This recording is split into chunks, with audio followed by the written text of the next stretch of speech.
ನಮಸ್ಕಾರ ವೀಕ್ಷಕರೇ, ಪ್ರಜಾಪ್ರಭುತ್ವ ಡಿಜಿಟಲ್ ಟಿವಿಗೆ ಸ್ವಾಗತ. ನಾನು ಲಲಿತಾ. ಬಸವನ ಬಾಗೇವಾಡಿ ಪಟ್ಟಣದ ಗಂಗಾಧರ ಲೇಔಟ್ನಲ್ಲಿರುವ ಡಿ ದೇವರಾಜ್ ಅರಸು ಭವನದಲ್ಲಿ ಹಮ್ಮಿಕೊಂಡ ಹಿಂದುಳಿದ ವರ್ಗಗಳ ಧೀಮಂತ ನಾಯಕ ಭಾಗ್ಯಜ್ಯೋತಿ ಸಾಮಾಜಿಕ ಪರಿವರ್ತನೆಯ ಹರಿಕಾರ ಹಾಗೂ ಕರ್ನಾಟಕ ರಾಜ್ಯದ ಮಾಜಿ ಮುಖ್ಯಮಂತ್ರಿ ಡಿ ದೇವರಾಜ್ ಅರಸುರವರ 110ನೇ ಜನ್ಮ ದಿನಾಚರಣೆಯ ಕಾರ್ಯಕ್ರಮವನ್ನು ಊರಿನ ಮುಖಂಡರು, ಸರ್ಕಾರಿ ಅಧಿಕಾರಿಗಳು ಕೂಡಿಕೊಂಡು ಜ್ಯೋತಿ ಬೆಳಗಿಸುವ ಮೂಲಕ ಉದ್ಘಾಟಿಸಿದರು. ಬಸವನ ಬಾಗೇವಾಡಿ ಪಟ್ಟಣದ ಗಂಗಾಧರ ಲೇಔಟ್ನಲ್ಲಿರುವ ಡಿ ದೇವರಾಜ್ ಅರಸು ಭವನದಲ್ಲಿ ಹಮ್ಮಿಕೊಂಡ ಹಿಂದುಳಿದ ವರ್ಗಗಳ ಧೀಮಂತ ನಾಯಕ ಭಾಗ್ಯಜ್ಯೋತಿ ಸಾಮಾಜಿಕ ಪರಿವರ್ತನೆಯ ಹರಿಕಾರ ಹಾಗೂ ಕರ್ನಾಟಕ ರಾಜ್ಯದ ಮಾಜಿ ಮುಖ್ಯಮಂತ್ರಿ ಡಿ ದೇವರಾಜ್ ಅರಸುರವರ 110ನೇ ಜನ್ಮ ದಿನಾಚರಣೆಯ ಕಾರ್ಯಕ್ರಮವನ್ನು ಊರಿನ ಮುಖಂಡರು, ಸರ್ಕಾರಿ ಅಧಿಕಾರಿಗಳು ಕೂಡಿಕೊಂಡು ಜ್ಯೋತಿ ಬೆಳಗಿಸುವ ಮೂಲಕ ಉದ್ಘಾಟಿಸಿದರು. ಆನಂತರ ಮಾತನಾಡಿದ ತಹಶೀಲ್ದಾರ್ ಯಮನಪ್ಪ ಸೋಮನಕಟ್ಟಿ ಅವರು, ಮಾಜಿ ಮುಖ್ಯಮಂತ್ರಿ ಡಿ ದೇವರಾಜ್ ಅರಸುರವರು ರಾಜ್ಯದ ದೀನ ದಲಿತ ಬಡವರಿಗಾಗಿ ಜನಪರ ಕಲ್ಯಾಣ ಕಾರ್ಯಗಳನ್ನು ರೂಪಿಸಿ ಜಾರಿಗೆ ತರುವ ಮೂಲಕ ಬಿದ್ದವರನ್ನು ಮೇಲಕ್ಕೆತ್ತುವ ಕಾರ್ಯ ಮಾಡಿದರು. ಆಗಿನ ಮೈಸೂರು ರಾಜ್ಯವನ್ನು ರಾಜ್ಯದ ಜನರ ಹಿತದೃಷ್ಟಿಯಿಂದ ಕರ್ನಾಟಕ ರಾಜ್ಯವನ್ನಾಗಿಸಿ ಅಧಿಕಾರದುದ್ದಕ್ಕೂ ಜನಪರ ಕಲ್ಯಾಣ ಯೋಜನೆಗಳನ್ನು ಜಾರಿಗೊಳಿಸಿ ದೀನ ದಲಿತ ಬಡವರ ಆಶಾಕಿರಣರಾದರು ಎಂದರು. ಪುರಸಭೆ ಅಧ್ಯಕ್ಷೆ ಜಗದೇವಿ ಗುಂಡಳ್ಳಿ, ಉಪಾಧ್ಯಕ್ಷ ಅಶೋಕ್ ಹಾರಿವಾಳ್, ರಾಷ್ಟ್ರೀಯ ಬಸವ ಸೈನ್ಯದ ಮುಖಂಡ ಶಂಕರಗೌಡ ಬಿರಾದರ್ ಮಾತನಾಡಿದರು. ಈ ಸಂದರ್ಭದಲ್ಲಿ ಹಿಂದುಳಿದ ವರ್ಗದವರ ಎಸ್ಎಸ್ಎಲ್ಸಿ ಮತ್ತು ಪಿಯುಸಿಯಲ್ಲಿ ಹೆಚ್ಚಿನ ಅಂಕ ಗಳಿಸಿದ ಮಕ್ಕಳಿಗೆ ಸನ್ಮಾನ ಮಾಡಲಾಯಿತು. ತಾಲೂಕ್ ಪಂಚಾಯಿತಿ ಇಒ ಪ್ರಕಾಶ್ ದೇಸಾಯಿ, ಪುರಸಭೆ ಮುಖ್ಯಾಧಿಕಾರಿ ವಿದ್ಯಾಧರ ಕಲಾದಗಿ, ಹಿಂದುಳಿದ ವರ್ಗಗಳ ಕಲ್ಯಾಣಾಧಿಕಾರಿ ಶ್ರೀಮತಿ ಎಸ್ವಿ ನಿಂಬಾಳ್, ಸಮಾಜ ಕಲ್ಯಾಣ ಇಲಾಖೆಯ ಸಹಾಯಕ ನಿರ್ದೇಶಕಿ ಗ್ರೇಡ್ 1 ಮಂಜುಳಾ ಹಿರೇಮನಿ, ಸಹಾಯಕ ಕೃಷಿ ನಿರ್ದೇಶಕ ಎಂಎಚ್ ಎರೆಜೇರಿ, ಮುಖಂಡರಾದ ಚಂದ್ರಶೇಖರ್ ಪಾಟೀಲ್, ಶೇಖರ್ ಗೊಳಸಂಗಿ, ಕಿರೆಸೂರ್ ಎಸ್ಬಿ ಕುಂಬಾರ್, ಅರವಿಂದ್ ಸಾಲವಾಡಗಿ, ಅಶೋಕ್ ಛಲವಾದಿ, ಚಂದ್ರಶೇಖರ್ ಬಿರಾದರ್. ಇದೇ ಸಮಯದಲ್ಲಿ ಊರಿನ ಮುಖಂಡರು, ಸರ್ಕಾರಿ ಅಧಿಕಾರಿಗಳು, ಯುವಕರು, ಶಾಲೆಯ ಮಕ್ಕಳು ಮತ್ತು ಹಿಂದುಳಿದ ವರ್ಗದ ಹಲವಾರು ಸಿಬ್ಬಂದಿಗಳು ಉಪಸ್ಥಿತರಿದ್ದರು.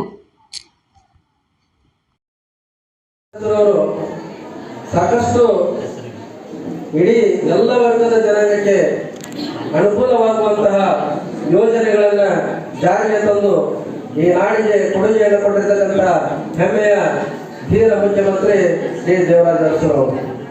ಅವರ ಒಂದು ವಿಶೇಷತೆ ಏನು ಅಂತಂದ್ರೆ, ಡಿ ದೇವರಾಜ ಅರಸುರವರು ಮೈಸೂರು ರಾಜ್ಯ ಇದ್ದಾಗಲೂ ಮುಖ್ಯಮಂತ್ರಿ ಆಗಿದ್ರು, ಕರ್ನಾಟಕ ಅಂತ ನಾಮಕರಣ ಆದಾಗಲೂ ಮುಖ್ಯಮಂತ್ರಿ ಆಗಿದ್ರು. ಅಂದ್ರೆ ಆ ರೀತಿಯಾದಂಥ ಒಂದು ಸೌಭಾಗ್ಯ ಯಾವ ಮುಖ್ಯಮಂತ್ರಿಗಳಿಗೂ ಸಿಕ್ಕಿಲ್ಲ. ಯಾಕಂದ್ರೆ ಅವರ ಅವಧಿಯಲ್ಲಿನ 1973 ನವೆಂಬರ್ 1ರಂದು ಮೈಸೂರು ರಾಜ್ಯ ಅನ್ನೋದು ಕರ್ನಾಟಕ ಅಂತ ಹೇಳಿ ನಾಮಕರಣ ಆಯಿತು. ನಮಗೆಲ್ಲ ಗೊತ್ತಿದೆ. ಯಾಕಂದ್ರೆ ಮೈಸೂರು ಅನ್ನೋದು ಕೇವಲ ಏನಾಗ್ತದೆ, ಅದು ಒಂದು ಜಿಲ್ಲೆಯನ್ನು ಮಾತ್ರ ಪ್ರತಿನಿಧಿಸ್ತದೆ, ಇಡೀ ರಾಜ್ಯವನ್ನು ಪ್ರತಿನಿಧಿಸ್ತಾ ಇರಲಿಲ್ಲ.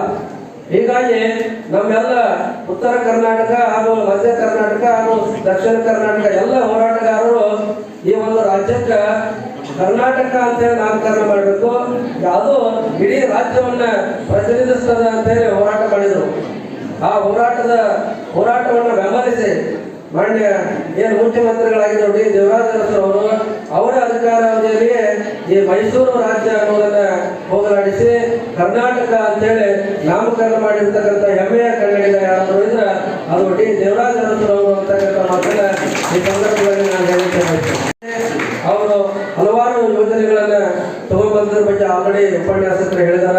ಅದರಲ್ಲಿ ಮೇನ್ ಇಂಪಾರ್ಟೆಂಟು ಉಳುವವನೇ ಭೂಮಿಯ ಒಡೆಯ, ಆಮೇಲೆ ಮಲ ಹೊರುವ ಪದ್ಧತಿಯನ್ನು ನಿಷೇಧಿಸಿದರು, ಜೀತ ಪದ್ಧತಿಯನ್ನು ನಿಷೇಧಿಸಿದರು. ಹೀಗೆ ಸಾಕಷ್ಟು ಯೋಜನೆಗಳನ್ನು ಹಾಕಿಕೊಂಡು ಎಲ್ಲ ವರ್ಗದ ಜನರಿಗೆ ಸಹಕಾರಿಯಾಗುವಂತಹ ಯೋಜನೆಗಳನ್ನು ತಂದು ಈ ದೇಶದ, ಈ ರಾಜ್ಯದ ಅಭಿವೃದ್ಧಿಗೆ ಕೊಡುಗೆಯನ್ನು ನೀಡಿರ್ತಕ್ಕಂಥವರು ಡಿ ದೇವರಾಜ ಅರಸುರವರು ಅಂತಕ್ಕಂಥ ಮಾತನ್ನ ಈ ಸಂದರ್ಭದಲ್ಲಿ ಹೇಳ್ತಾ ನನಗೆ ಮಾತನಾಡಲಿಕ್ಕೆ ಅವಕಾಶ ಹೇಳ್ಬೇಕಂತಂದ್ರೆ ಅವರು ಹಿಂದುಳಿದ ವರ್ಗಗಳ ನಾಯಕರಾಗಿ ಹೊರಹೊಮ್ಮಿದರು. ಹಿಂದುಳಿದ ವರ್ಗಗಳ ನಾಯಕರಂದ್ರೆ ಹಿಂದುಳಿದ ವರ್ಗದವರು ಅಂದ್ರೆ ಯಾರು? ಹಿಂದೆ ಕೂತಂಥವ್ರಲ್ಲ. ಹಿಂದುಳಿದ ಸಮಾಜದಲ್ಲಿ ಆರ್ಥಿಕವಾಗಿ ಯಾರು ಫೈನಾನ್ಸಿಯಲಿ ಬ್ಯಾಕ್ಗ್ರೌಂಡ್ ಇದ್ದಂಥವ್ರು, ಬ್ಯಾಕಪ್ ಇದ್ದವ್ರು, ಅಂಥವ್ರು ಆರ್ಥಿಕವಾಗಿ ಯಾರು ಹಿಂದುಳಿದಿರ್ತಾರ, ಥರ್ಡ್ ಎ ಆಗಿರ್ಬೋದು, 2A ಆಗಿರ್ಬೋದು, ಅಂಥವ್ರನ್ನ ಎಲ್ಲರನ್ನೂ ಒಗ್ಗಟ್ಟು ಮಾಡ್ತಾವ. ಮೊದಲ ದೇವರಾಜ್ ಅರಸು ಅವ್ರು ಏನು ಮಾಡ್ತಾರೆ ಅಂದ್ರೆ ಹಿಂದುಳಿದ ವರ್ಗಗಳನ್ನು ಒಂದು ಕೂಡಿಸಿ ಆ ಹಿಂದುಳಿದ ವರ್ಗಗಳಿಗೆ ಕಲ್ಯಾಣಕ್ಕೋಸ್ಕರ ಒಂದು ಹೋರಾಟವನ್ನು ರೂಪಿಸ್ತಾರ.